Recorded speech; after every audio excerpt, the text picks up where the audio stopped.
Hello everyone, আসসালামু আলাইকুম। সবাই কেমন আছেন? আশা করি সবাই খুব ভালো আছেন।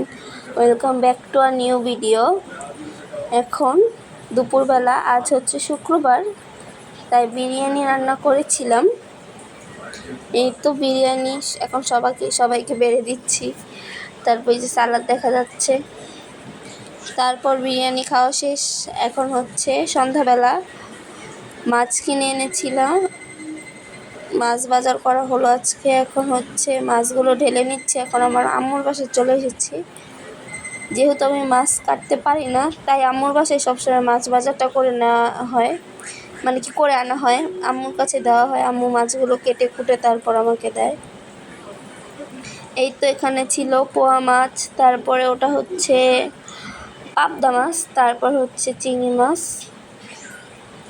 এটা হচ্ছে এখন হচ্ছে শিং মাছ ঢালা হবে। আপনারা দেখতে থাকেন ভিডিওটি। আমার ভিডিওটি যদি আপনাদের কাছে ভালো লেগে থাকে তাহলে আপনি আমার চ্যানেলটি সাবস্ক্রাইব করতে পারেন, ভিডিওতে একটা লাইক, কমেন্ট এবং শেয়ার করতে পারেন।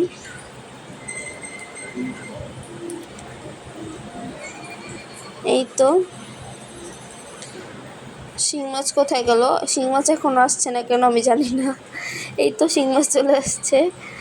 এখন হচ্ছে যে জায়গা করে নেওয়া হলো, জায়গা করে তারপর শিং মাছটা ঢালা হলো। এই তো আম্মুর কাছে মাছগুলো কাটতে এখন দিয়ে চলে যাব। আমরা একটু বাইরে যাব। আমার মেয়ে হচ্ছে প্রতি শুক্রবার কেউ প্রতি 2-3 দিন পর বলে, আম্মু চলো আমরা ফুচকা খেতে যাবো। দোকানে গিয়ে ফুচকা খেতে অনেক ভালোবাসে। এই তো এখন যাব ফুচকা খেতে। ওরা আগেই চলে গিয়েছে, ওরা হচ্ছে গিয়ে গেটের সামনে আমার জন্য অপেক্ষা করছে। আমি আবার একটু লেট হলো রেডি হতে। এই তো এখন রিক্সা উঠে গেলাম, ফুচকা খেতে যাব হচ্ছে আজকে জিঞ্জিরায়। প্রতিদিন এখানে খাওয়া হয়, আজকে ভাবলাম চলো একটু অন্য জায়গায় যাওয়া যাক। এই তো এখন জিঞ্জিরায় যাচ্ছি। জিঞ্জিরা একটা নামকরা ফুচকার দোকান আছে, সেইখানেই যাচ্ছি।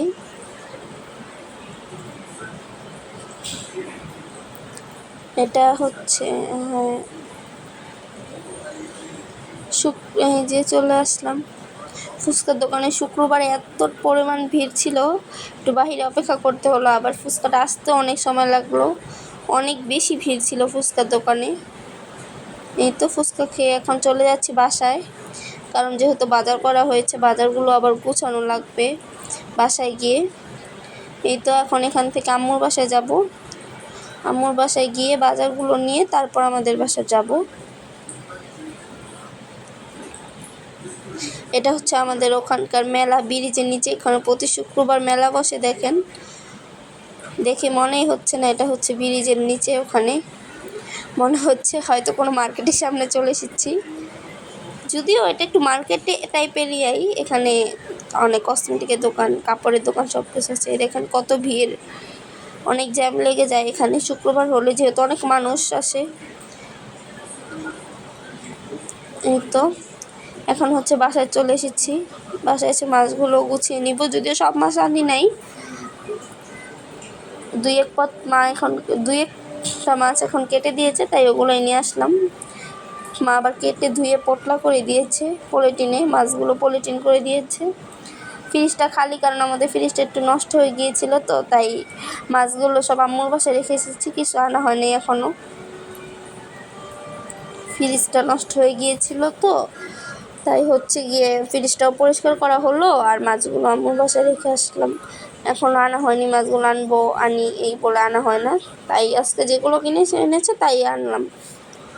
এখন হচ্ছে সবজিগুলো গুছিয়ে নিব। এই তো সবজিগুলো এখন গুছানো হয়ে গেলে আবার শাকও আছে, শাকও আনা হয়েছে। এই যে শাক, 2 পদের শাক আছে এখানে।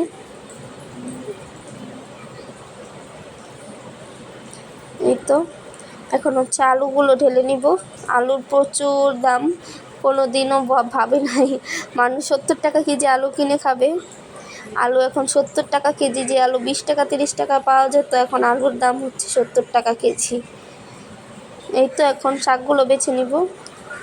যে সাইডে আবার বাসন পেলা দেখা যাচ্ছে, এগুলো হচ্ছে দুপুরে খাওয়ার পর এখানে রেখে গিয়েছিলাম।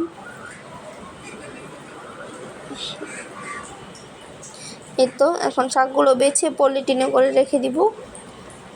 2 পদের শাক পলিটিনে করে রেখে দিব, তারপর যাতে আস্তে আস্তে খাওয়া যায়। যেহেতু আমি জবে চলে যাই, সময় পাই না সারাদিন, আর ওই জন্যই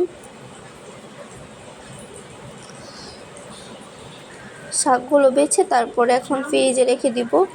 এই তো এখানে আবার তরকারিও রান্না করছিলাম, তরকারিটা এখন কষিয়ে নিচ্ছি ভালোভাবে। কালকার জন্য তরকারি রান্না করে রাখছি, সকালে উঠে তো রান্না করতে পারি না, সময় পাই না। আজকে